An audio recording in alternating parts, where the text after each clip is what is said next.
तो फिल्म की शुरुआत होती है 1979 से। हम एक कंट्री साइड एरिया पर दो पुलिस ऑफिसर्स को एक खाली घर के अंदर जाते हुए दिखते हैं, जहां जाते ही उनके होश उड़ जाते हैं। वहां पर कई लोगों की लाशें पड़ी थी, घर की हालत भी काफी अजीब थी।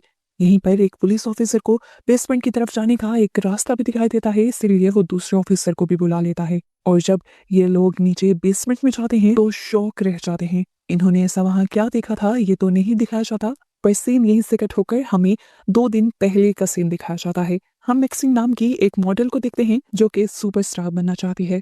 करियर के स्टार्ट में ही रोल्स ना मिलने की वजह से अपनी फाइनेंशियल कंडीशंस को ठीक करने के लिए, यानी थोड़ा बहुत पैसा कमाने के लिए, उसने लो बजट मूवीज के अंदर काम करना शुरू कर दिया था। अब हम एक ही वैन में मैक्सिम के पूरे क्रू को शूटिंग साइट की तरफ निकलता हुआ देखते हैं। ये लोग उसी घर पर आते हैं जिसे हमने मूवी के स्टार्ट में भी देखा था। डायरेक्टर कार से बाहर निकलकर घर का दरवाजा नॉक करता है और एक आदमी गन लिए बाहर निकलता है। उस बूढ़े आदमी को लग रहा था कि ये लोग कोई लुटेरे हैं जो यहाँ पर हमला करने के लिए आए हैं और उन्हें लूटने आए हैं। पर डायरेक्टर उसे याद दिलवाता है कि उसी ओल्ड मैन ने कुछ प्रॉपर्टी रेंट पर दी थी इन लोगों को मूवी शूट करने के लिए। तब जाकर उस बूढ़े आदमी को समझ आता है और वो बताता है कि मैंने ये वाला घर रेंट पे नहीं दिया, चलो मेरे साथ, मैं दिखाता हूँ, मैंने आगे वाला कैबिन रेंट पर दिया है। ये लोग गाड़ी से अपना सामान निकालने लग जाते हैं और तभी मैक्सिम ऊपर विंडो में खड़ी हुई एक औरत को नोटिस करते हैं जो अजीब नजरों से मैक्सिम को घूर रही थी। फिर वो अपना ध्यान हटाते हैं और सब लोगों के साथ सामान लेके आगे की तरफ कैबिन में बढ़ जाती है।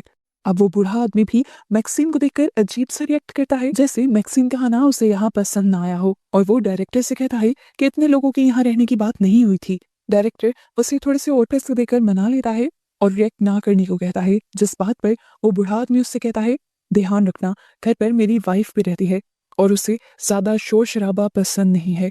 यहाँ पर कुछ ऐसा न करना जो मेरी वाइफ को पसंद ना आए, वरना मैं फौरन तुम लोगों को यहाँ से निकाल दूँ। डायरेक्टर उसे बहुत अच्छी तरह कन्विंस करता है, मनाता है और फाइनली यहाँ से भेज देता है। खैर अब ये लोग अंदर शूटिंग की तैयारी स्टार्ट कर देते हैं, जबकि मैक्सिम इस फॉर्म को विजिट करने के लिए निकल जाती है। वो दोबारा नोटिस करती है कि वही ओल्ड लेडी अजीब तरीके से उसके ऊपर नजर रखे हुए थी।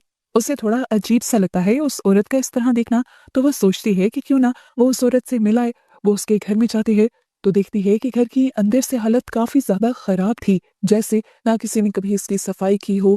घर कहीं ना कहीं से टूटा फूटा भी था। अभी वो ये सब देख रही थी कि अचानक वो बूढ़ी औरत उसके पीछे आकर खड़ी हो गई और मैक्सिम एकदम से डर गई। फिर उस बूढ़ी औरत ने उससे बैठने को कहा और उसे लेमनेड भी दिया।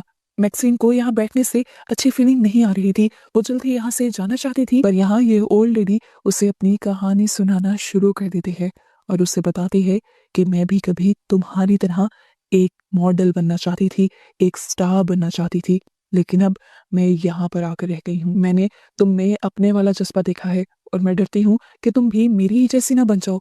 मैक्सिम उसकी बातों से डर जाती है। वो फौरन उठकर यहाँ से जाने वाली थी। इससे पहले कि वो बुढ़ी औरत उसके साथ कुछ भी करती, उसे ऐसा महसूस होता है कि घर के करीब कोई चल रहा है।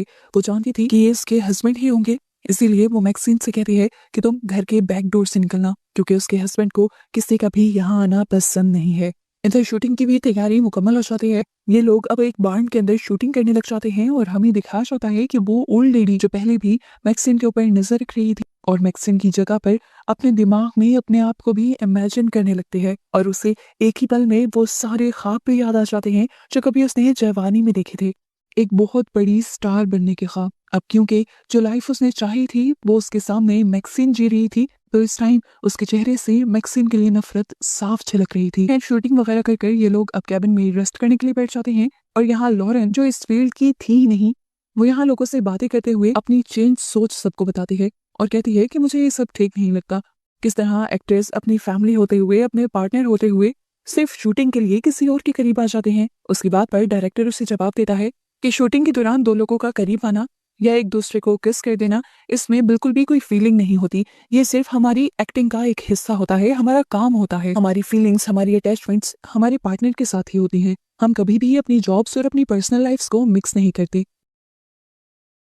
डायरेक्टर का पॉइंट ऑफ व्यू लोरेन को पसंद आता है और अब वो भी दिल में सोचती है कि काश उसे भी एक्टिंग में एक चांस मिल जाता, एक रोल मिल जाता। और डायरेक्टर यहीं पर बैठे बैठे उसे रोल ऑफर भी कर देता है, पर यहाँ उसका फियांसी आरजे इस चीज के लिए बिल्कुल भी एग्री नहीं कर रहा था। लेकिन डायरेक्टर आरजे को भी मना लेता है और ये लोग मूवी शूट करना शुरू कर देते हैं। आरजे उस टाइम तो कुछ नहीं कहता लेकिन सबके सो जाने के बाद वो बहुत ज्यादा रोता भी है और फिर अपने गुस्से को कम करने के लिए यहाँ से भाग जाने का भी सोचता है। अभी वो जाकर कार में बैठा ही था और उसने कार स्टार्ट ही की थी कि तभी वो ओल्ड लेडी उसकी कार के सामने आ गई। उसे लगा कि ओल्ड लेडी इस उम्र में दिमाग की खराब हालत की वजह से बाहर आ गई है। वो बाहर निकलता है उस ओल्ड लेडी की हेल्प करने के लिए और उससे कहता है कि आए मैं आपको अंदर छोड़ देता हूँ, लेकिन यहाँ ओल्ड लेडी उसके गले लग जाती है और जबरदस्ती उसके साथ अजीब हरकतें करती है। आरजे को ये सब बहुत ज्यादा अजीब लगता है और वो जैसे ही इस बूढ़ी औरत को अपने से दूर करने की कोशिश करता है तो वो बूढ़ी औरत अपना असल रंग दिखा देती है और उसकी गर्दन पर हमला कर देती है। आरजे मदद के लिए चिल्लाता भी है लेकिन ये बूढ़ी औरत उसके ऊपर भारी पड़ जाती है और उसे नीचे गिराते हुए उसका गला दबाने लगती है। यहाँ आरजे कमजोर पड़ जाता है, अपने आप को बचा नहीं पाता और इस तरह इस बूढ़ी लेडी के हाथों उसकी मौत हो जाती है। जिसके बाद वो ओल्ड लेडी गाड़ी की चाबियां लेकर यहाँ से निकल जाती है। आधी रात में जब लोरेन की आंख खुलती है तो वो नोटिस करती है कि आरजे बेड पर नहीं था। वो उसे ढूंढने के लिए बाहर निकल जाती है और शोर शराबा सुनकर डायरेक्टर भी बाहर आ जाते हैं। लोरेन परेशानी में उसे बताती है कि आरजे कहीं चला गया है।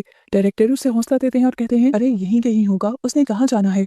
लेकिन लोरेन जब बताती है कि वो उसे हर जगह ढूंढ चुकी है तो आप परेशान होकर डायरेक्टर भी आरजे को ढूंढने लग जाते हैं। पूरे घर को चेक करने के बाद डायरेक्टर बाहर में जाता है आरजे को चेक करने के लिए, लेकिन इस टाइम वो नंगे पांव था। बाहर के एंट्रेंस पर हम एक लकड़ी से लगी हुई कील देखते हैं जिसे डायरेक्टर नहीं देख पाता और वो डायरेक्टर के पाँव के अंदर स्टैब हो जाती है। डायरेक्टर वहीं पर गिर जाता है। उसे अब अपने सामने बाहर की वॉल्स के अंदर थोड़े से सुराख दिखाई देते हैं। वो इस सुराख से बाहर किसी का शेडो दिखता है। इन्हीं सुराख से जब वो बाहर अच्छी तरह देखने की कोशिश करता है कि आखिर बाहर है कौन, तो अचानक से दो सलाखें उसकी आंखों के अंदर स्टैब हो जाती हैं और दर्द से वो वहीं मारा जाता है।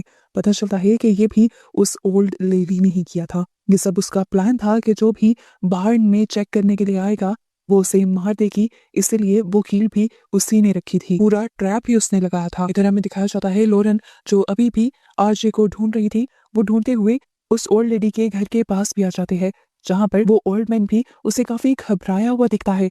लोरेन उसे बताती है कि मेरा फियांसी वहां से गायब है, तो यहाँ ओल्ड मैन भी उसे बताता है कि मेरी वाइफ भी गायब है और उसे ढूंढना ज्यादा जरूरी है क्योंकि उसकी दिमागी हालत ठीक नहीं है और वो कुछ भी कर देगी। लोरेन अब उस ओल्ड मैन की बात मान जाती है और अपने फियांसे से पहले इस ओल्ड मैन के साथ उसकी वाइफ को ढूंढने का फैसला करती है। ओल्ड मैन कहता है जाओ जरा नीचे बेसमेंट की तरफ देख कर आओ। जैसे ही लोरेन नीचे बेसमेंट के अंदर जाती है तो मौका पाते ही वो ओल्ड मैन पीछे से बेसमेंट का दरवाजा बंद कर देता है और यहाँ से हमें पता चल जाता है कि सिर्फ उसकी वाइफ ही नहीं, वो खुद भी एक साइकोपैथ है और अब वो लोरेन के साथ करना क्या चाहता है ये नहीं दिखाया जाता। लोरेन ने काफी देर इस दरवाजे को खोलने की कोशिश की लेकिन जब वो इस दरवाजे को खोल नहीं पाई तो उसने बेसमेंट से निकलने के दूसरे रास्ते को तलाश करने की कोशिश की। इस टाइम उसके हाथ में जो टॉर्च थी, जैसे ही वो टॉर्च जलाती है तो सामने का मंजर देखकर एक मर्तबा बिल्कुल वैसे ही शॉक हो जाते हैं जैसे पुलिस वाले इसी बेसमेंट में देखकर शॉक हुए थे। तो वो जोर से चिल्ला देती है और उसकी चीख की आवाज से उसका एक और साथी जो साथ वाले कैबिन में सोया हुआ था वो भी उठ जाता है। लोरेन समझ गई थी कि ये कपल कोई आम कपल नहीं है, ये बहुत ही खतरनाक कपल है जिसे इंसानों को मारने में मजा आता है। अब वो लड़का जो लोरेन की आवाज से जागा था वो जब बाहर आता है तो अपने सामने ओल्ड मैन को पाता है। वो उससे पूछता है क्या हुआ, सब ठीक तो है ना। ओल्ड मैन बताता है मेरी वाइफ नहीं मिल रही और उसे ढूंढना बहुत ज्यादा जरूरी है, उसकी दिमागी हालत ठीक नहीं, अगर उसने कुछ उल्टा सीधा कर लिया तो बहुत बड़ा नुकसान हो जाएगा मेरा। ये लड़का अब खुद ही ओल्ड मैन की मदद करने की ऑफर करता है। अपनी तरफ से तो वो अच्छा करने की कोशिश कर रहा था पर वो नहीं जानता था कि वो अपने लिए एक बहुत बड़ा गड्ढा खोद रहा है, अपना मौत का रास्ता चुन रहा है। वो ओल्ड मैन अब उसे सुनसान लेक के किनारे पर ले जाता है जहां जाकर पहले वो लड़का वहां पर डूबी हुई एक कार देखता है लेकिन वो समझ नहीं पाता कि यहाँ पर हुआ क्या होगा। इससे पहले कि उसका दिमाग का कोई हिस्सा काम कर पाता ओल्ड मैन पीछे से ही उसके ऊपर गन तान देता है और उसके कुछ भी रिएक्ट करने से पहले उससे गोली मारकर वहीं जान से मार देता है। सीन कट होकर दोबारा हमें लोरेन को दिखाया जाता है जो अभी बेसमेंट में थी और बहुत ज्यादा डरी हुई थी। अपने आप को बचाने के लिए वो यहाँ से कोई चीज ढूंढती है और एक एक्स के मिलने पर वो उसी एक्स से बेसमेंट का दरवाजा तोड़ना शुरू कर देती है। दरवाजे पर बनने वाले सुराख से वो हाथ बाहर निकाल करके दरवाजा खोलने ही वाली थी लेकिन तभी ओल्ड मैन यहाँ पर आ गया और उसे मारने की धमकी देते हुए उसने कहा वहीं बंद रहना वरना तुम्हारा अच्छा हशर नहीं होगा। लोरेन उसकी धमकी से डर भी गई थी। जबकि यहाँ उसके साथ वाले कैबिन में हमें दिखाया जाता है कि टीम के सारे लड़कों के मरने के बाद अब सिर्फ मैक्सिन और बॉबी ही उस कैबिन में अकेले बचे थे। सारी चीजों से अनजान मैक्सिम बड़े आराम से सो रही थी और तभी वहां पर वो ओल्ड लेडी आ जाती है और अपने कपड़े उतारकर मैक्सिम के साथ सो जाती है। मैक्सिम को जैसे ही अपने इर्द गिर्द कुछ अजीब महसूस होता है तो वो उठती है और अपने पास उस ओल्ड लेडी को देखकर जोर से चिल्ला देती है। उसकी चीख की आवाज सुनकर बॉबी भी यहाँ आई थी। बॉबी नोटिस करती है कि उनके कैबिन में उन दोनों के अलावा कोई था ही नहीं और इस टाइम ये जो ओल्ड लेडी यहाँ पर थी ये भी इतने अजीब हुलिये में थी कि उनको डरा रही थी। ओल्ड लेडी को इस हालत में देखकर उसे भी ऐसे ही महसूस होता है कि जैसे ये ओल्ड लेडी पागल है। उस पर एक कपड़ा डालते हुए वो उससे कहती है, आए मैं आपको आपके घर छोड़ाती हूँ। साफ नजर आ रहा था कि वो ओल्ड लेडी उसके साथ नहीं जाना चाहती थी पर वो भी जबरदस्ती उसे बाहर खींच कर ला रही थी। वो ओल्ड लेडी इस टाइम उसे काफी बुरा भला कहती है और जब वो लोग लेक के पास से गुजर रहे होते हैं तो वो बॉबी को जानबूझकर लेक के अंदर धक्का दे देती है। वो जानती थी कि इस लेक के अंदर मगरमच्छ है और उसकी सोच के ठीक मुताबिक वो मगरमच्छ फौरन से बॉबी के ऊपर हमला कर उसे भी मार देते हैं। इसके बाद फाइनली वो ओल्ड लेडी अपने हस्बैंड से यानी ओल्ड मैन से जाकर मिल जाती है और ये लोग उस कैबिन के अंदर आ जाते हैं जो इन्होंने किराए पर दिया हुआ था। यहाँ पर आकर वो ओल्ड लेडी देखती है कि मैक्सिम कहीं भी नहीं थी। वो उदास हो जाती है और अपने हस्बैंड से कहती है, जाओ उसे ढूंढ कर लाओ। और यहाँ इनकी बातों से हमें पता चलता है कि यहाँ पर जो कुछ भी हो रहा था वो सब इन दोनों की मर्जी और प्लान के साथ हो रहा था। ओल्ड मैन कहता है, तुम्हें अब मैक्सिम क्यों चाहिए? तब वो ओल्ड लेडी कहती है, पता नहीं, शायद मैं उसे पसंद करने लगी हूँ। उसके अंदर वही बात है जो कभी मुझ में हुआ करती थी, वही मेरे वाला पैशन, इसीलिए मुझे वो चाहिए। यहाँ ओल्ड मैन उसे रिलैक्स करने की कोशिश करता है। इन दोनों का ध्यान जब एक दूसरे में होता है तभी मौके का फायदा उठाकर मैक्सिन इस कमरे से भाग जाती है। वो बाहर जब अपनी कार के पास गई तो उसने देखा कि कार को पंचर कर चुकी थी वो लेडी पहले से ही और यहाँ पर आरजे की लाश भी थी जिसे देखकर वो बहुत ज्यादा डर गई। अब उसे दूर से लोरेन की आवाज भी आने लगी जो लगातार मदद के लिए चिल्ला रही थी। वो एक गन लेते हुए नीचे बेसमेंट की तरफ जाती है और उसे लोरेन मिल भी जाती है। मैक्सिम लोरेन को बेसमेंट से बाहर निकालती है और उससे कहती है, चलो यहाँ से भाग चलते हैं, यहाँ का माहौल बहुत ही खराब है, हमारी भी जानें खतरे में है। वो उसे एक साथ रहने को कह रही थी जबकि लॉरेन तो इस बात पे ही गुस्सा थी कि तुम लोग मुझे यहाँ ला ही क्यों। उसे किसी की जान की परवाह नहीं थी सिवाय अपनी फियांसी, तो उसका पहले ही मर चुका था, इसलिए वो अकेले ही कुल्हाड़ी हाथ में लिए यहाँ से भागने का फैसला करती है। पर यह फैसला उसका अच्छा साबित नहीं होता। 2 कदम आगे बढ़ते ही यहाँ पर वो ओल्ड मैन आकर उसे शूट कर मार देता है। पीछे खड़ी हुई मैक्सिन ये सब देखकर छुप जाती है और इस तरह अपनी जान को बचाने की कोशिश करती है। यहाँ पर अब वो ओल्ड लेडी ओल्ड मैन से कहती है, अब हमें मैक्सिम की जरूरत नहीं रही क्योंकि हम दोनों दोबारा से एक हो चुके हैं। अब वो जहाँ पर भी भागी है उसे जाने ही देते हैं। ये फैसला करने के बाद अब वो सारी लाशें ठिकाने पर लगाने का भी फैसला करते हैं और सबसे पहले अपने रास्ते में पड़ी हुई लोरेन की लाश को उठाकर बाहर निकालने की कोशिश करते हैं। पर पता चलता है कि लोरेन पूरी तरह मरी नहीं थी, वो अभी भी तड़प रही थी और जैसे ही वो इस तड़प में कुछ आवाज़ करती है तो वो ओल्ड मैन बुरी तरह डर जाता है। पहले ही वो हार्ट पेशेंट था और उम्र भी उसकी इतनी ज्यादा हो गई थी तो अब की बार डर कर जो उसे हार्ट अटैक होता है उसे वो सह नहीं पाता और वहीं पर मर जाता है।